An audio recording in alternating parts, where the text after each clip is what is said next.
First, you have some time to look at questions 1 to 6.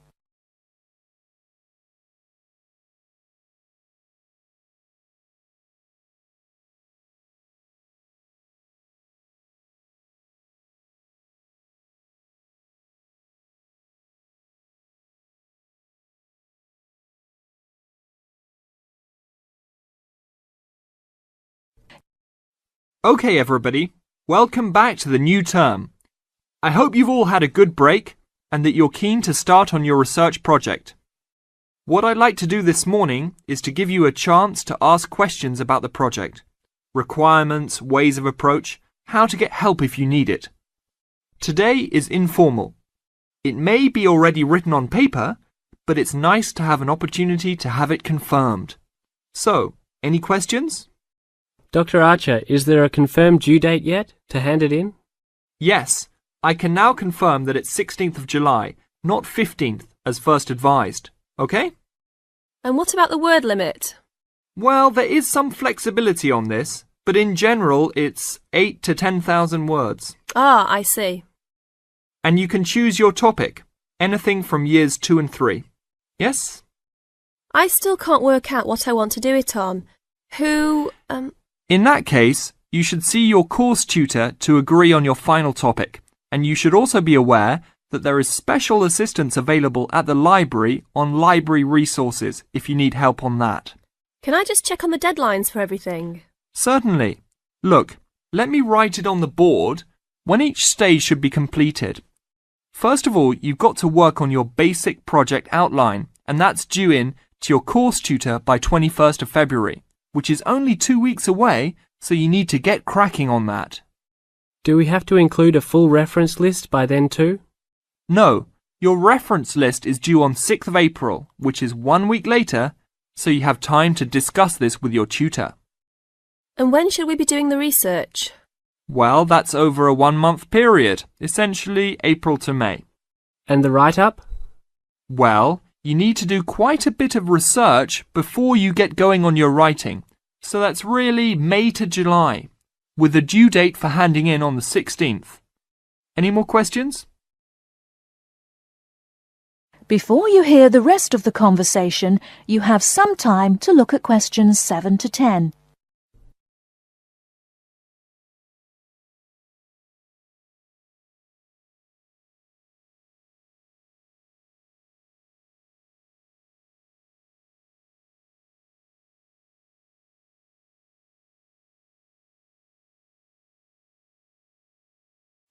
Now listen and answer questions 7 to 10. Well, sir, just some advice really.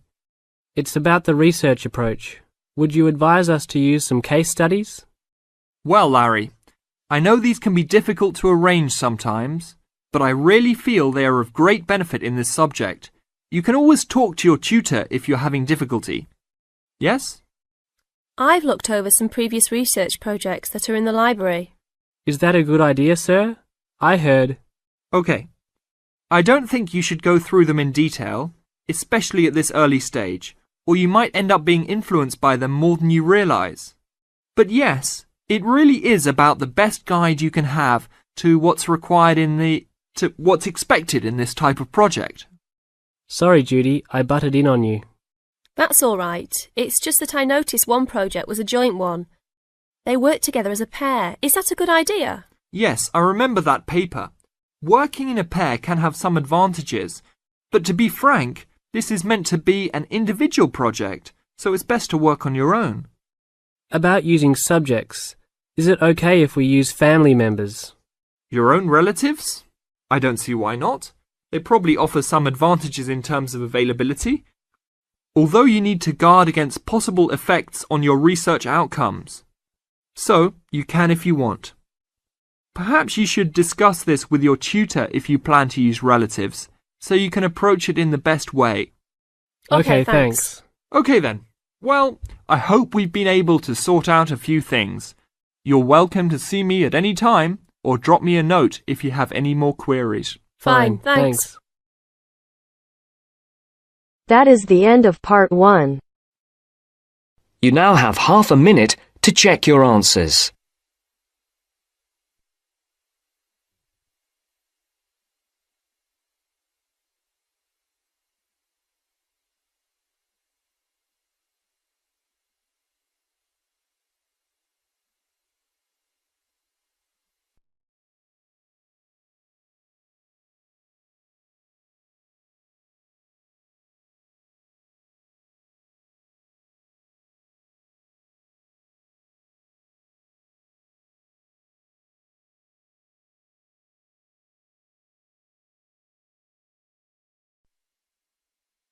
Now turns to part 2. Part 2. You will hear two students and their tutor discussing a survey project. First, you have some time to look at questions 11 to 16.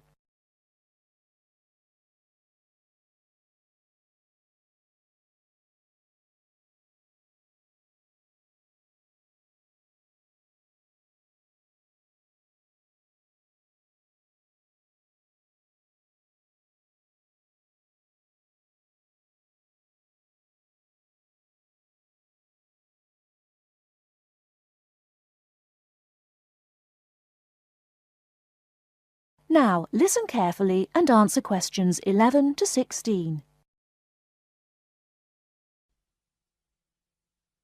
So, what's the survey about, Tom? It's about where students want to live and how they choose. Basically, their accommodation preferences. We've actually tried it out with a few students already. Okay, that sounds fine. So, to start with, how many questions have you got? 20? Is that too many? Yes, it is, really. People get fed up answering lots of questions and they stop thinking about their answers. Right, so we need to think about that again. What do you think of the first 3 questions? You want to know what affects students' choice of accommodation when they go to university? Yes, we want to find out which has the most effect. The cost, the number of rooms in the house or flat, or the distance from campus. And then we asked another question. Oh, yes? What else did you want to find out? Well, we wondered whether public transport was important. You know, not many students have cars, so it might be quite important for them to be near somewhere where they could catch a bus or train. Yeah, that's a good question. Before you ask any more people, I've got a couple of suggestions for improving the questionnaire. First of all, I think you need to ask fewer questions. As I said, 20 is really too many. I'd cut it down to 10 if I were you. Okay, 10 questions only. And is there anything else you think we should do? Well, yes. Some of the questions are actually quite complicated. I think you should make them clearer. I think they should be easier to understand.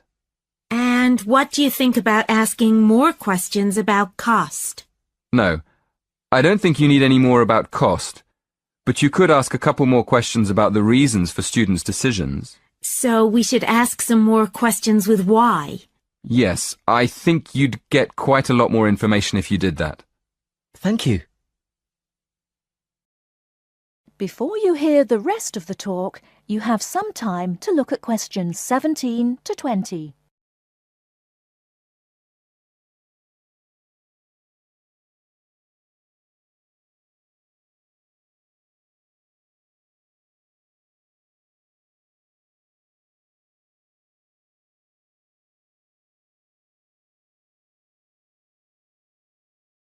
Now listen and answer questions 17 to 20.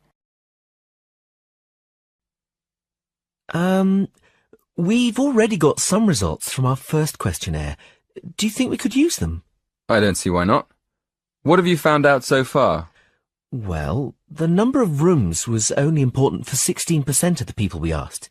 It looks like a lot of students are quite happy to share a room, and even fewer people were concerned about being near a bus stop. Only 10%, in fact. I'm surprised about that. But what about the distance from the university? Well, that was quite important.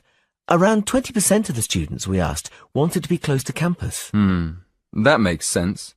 And what about the cost? Yeah, as we expected. The cost was by far the most important factor. More than half the students were concerned with the cost. 54% to be exact. Only 54%? I thought it would be closer to 80%. That is the end of part 2.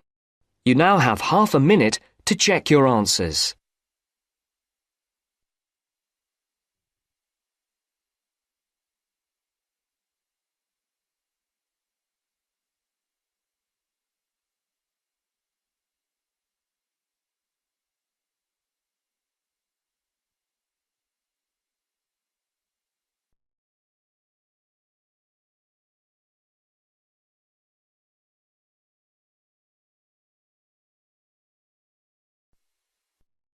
Now turns to Part 3.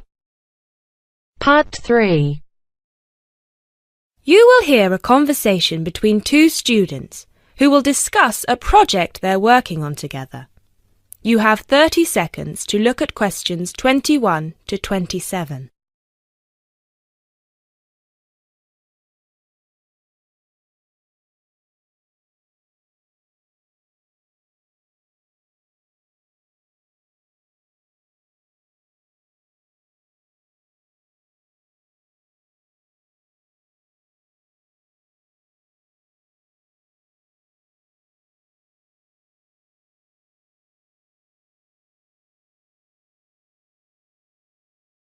Hey Jess, glad you could make it. We've got a lot to discuss. Hi Matt. Yes, sorry I'm a bit late. I did bring all my notes with me. Yes, me too. Where shall we start? Well, I think it would be a good idea to clarify our objectives just one more time. Yes, good idea. Okay, here we are. We need to record, photograph, and identify the plant species in 10 1-square-meter plots. Does it say anything about where these plots should be and how they should be laid out? Ah, here it is. It says that all the plots need to be no more than 10 meters apart. And how do we choose them? Ah, this is the fun part. I remember this. Here we are. Make a 1-meter square frame using bamboo sticks available from the department stores. Yes, we've already done that. I know, I'm just reading the whole section. Okay. One person stands roughly in the middle of the chosen area and throws the frame. The other person uses a tape to mark out the square where the frame landed and returns frame to thrower. The thrower then turns a few degrees on the spot and throws again. The thrower must turn slightly after each throw and vary the force of the throw until after the 10th throw they are pointing in almost the same direction as the first. That sounds a bit complicated. That's only because it's all in writing. It's just a simple throw, turn, throw, turn, throw, turn until we have 10 squares. And I guess you want to do the throwing. Well, if you don't mind. I'm sure you'll be more accurate at marking the squares. Yes, I am sure I am, and I'm sure you've got a stronger throwing arm.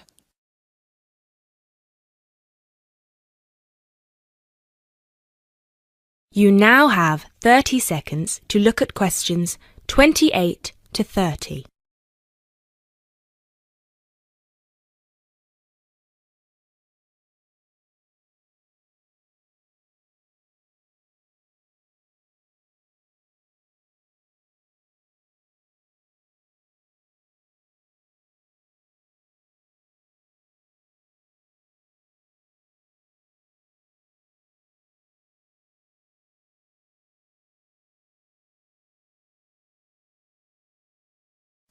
Okay, good. We've got that sorted.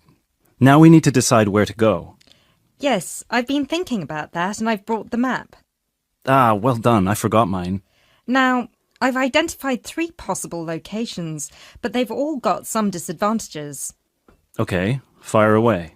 Well, the area around this lowland marsh could be interesting. There'll be a lot of interesting water plants here. Looks good, but what's the problem? Mainly that it's already a designated nature reserve, and I think there's already been a lot of research done here. Ah, I see. Well, I'd rather do something that's new and can be useful. I agree. That's why I identified this area further west. See, here, behind the beach. Oh yes, I see. That area there, where it's flat, but quite high. Exactly. If you look a bit further inland, you'll see that there are hills which will protect that area from strong north winds.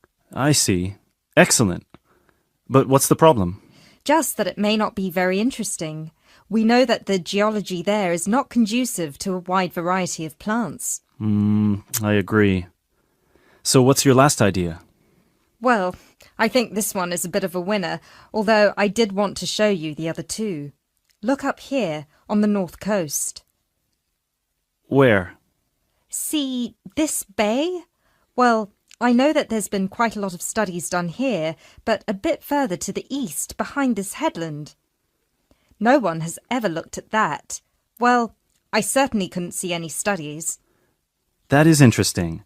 and the plant life could be a bit different because of the shelter from the wind the headland provides. Exactly.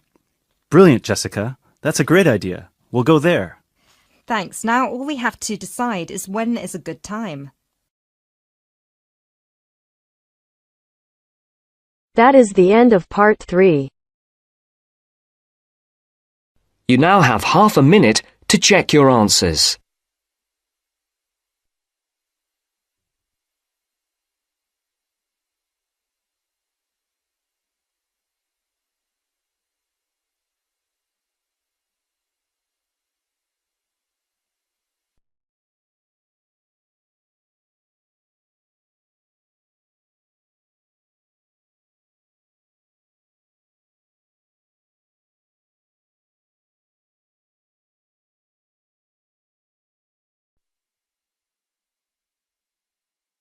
Now turns to part 4. Part 4. You will hear an introduction about an eco-friendly building called the Gherkin. First, you have some time to look at questions 31 to 40.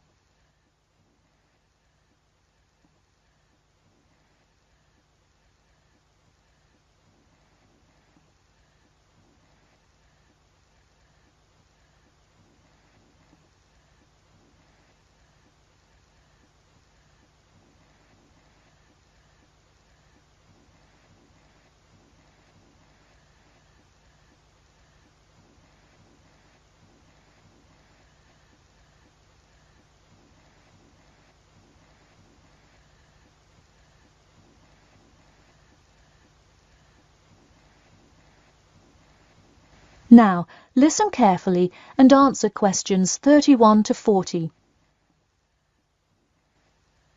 Today, I'd like to tell you about how UK architects are playing their part to address the issue of global warming.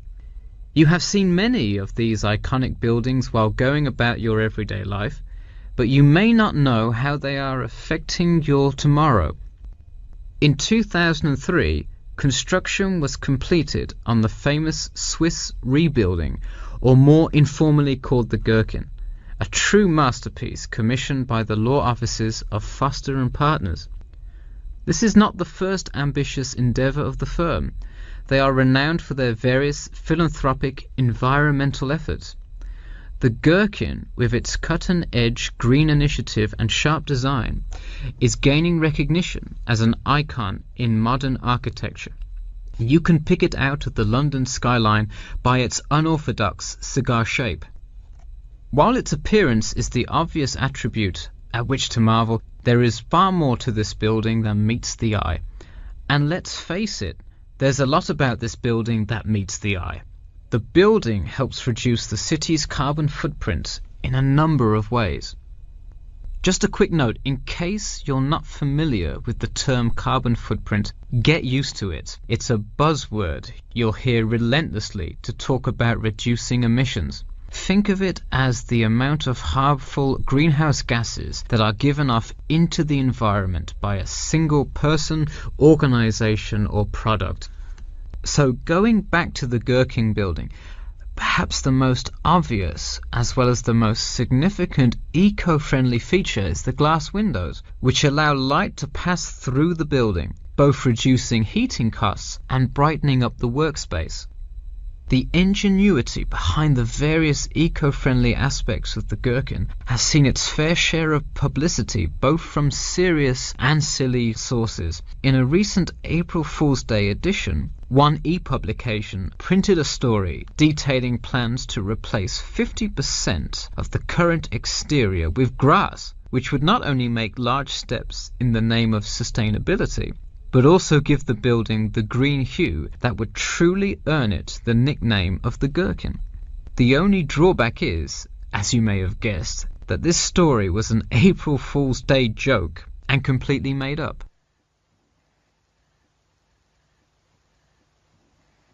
In all seriousness though, the building is setting a new standard of design that other architects and city planners just cannot ignore. The building's bold and cost-efficient design has won a number of architecture awards, including the Stirling Prize, the London Region Award, and the Emperor's Skyscraper Award, among others. The design comfortably accommodates a large number of offices, while keeping maintenance and operation costs down, striking a superb balance between nature and the workplace.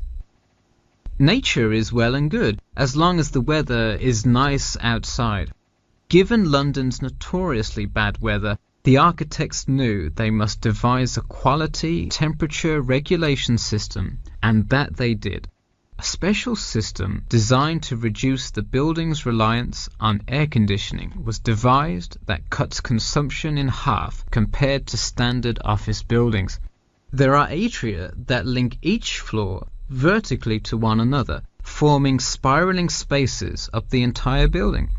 They serve not just as social common spaces, but also act as the building's lungs, distributing clean air from the opening panels in the facade through the entire building. The building isn't all business though. It has its fair share of fun as well. At the very top, a club room offers a picturesque entertainment spot for company functions, private parties, etc., with a breathtaking panoramic view of the city. The creation of such an innovative structure has many wondering what the future of urban planning and architecture may be. Well, if the other projects currently commissioned by Foster and Partners are any indication, the entire city constructed with similarly eco-friendly buildings is not far in the distance. The Masdar City development aims to create a desert city that produces zero waste and removes as much carbon dioxide from the atmosphere as it puts in, a huge feat in protecting our Earth. The Gherkin is a truly impressive feat, yet it is not the only one worth noting. Now to move on to another green initiative, I'll tell you about the Eden Foundation building found in Cornwall. That is the end of part 4. You now have half a minute to check your answers.